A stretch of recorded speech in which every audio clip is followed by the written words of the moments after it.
Hello guys! Welcome to our YouTube channel. So today, andito tayo sa school ng panganay ko for the enrollment. So kasama ko si Kuya Danilo, Ate Isa, Adam, and Ate Azriel. So pupunta muna tayo sa faculty room at andyan na nga sina Ate Azriel at Ate Isa.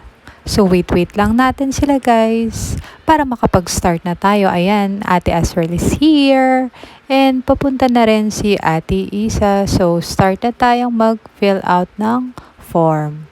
So hinayaan namin sina Ate Isa at Ate Azriel na gumawa niyan. Kasi anong grade na nila guys? Matatanda na sila. Dapat aralin na nila.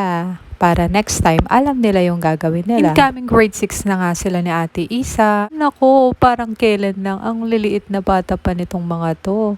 Ayan, pinapacheck na nila yung ginawa nila sa mga teachers. At ako naman ay pupunta na sa cashier's office. So, tapos na guys. So, last stage or last process ng enrollment. Ayan, at babayaran na yung books. Now, tapos na.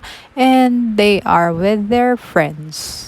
So, picture muna guys. And after nyan, pumunta silang nag-milk tea. Siyempre, hindi mawawala yan. Nga yung mga friends ni Ate Isa sa school, si Kaisa and Nadine. Kinagabihan, pinayagan sila ng parents nila na dito sa bahay matulog. So, enjoy na enjoy si Adamski nakikipaglaro sa mga ate niya. Siyempre, hindi mawawala yung lato-lato. So, gustong gusto ko nga pag dito sila nag-i-stay para nakikita ko kung anong mga ginagawa nila. So, ayan lang may share natin for today's video. Thank you for watching.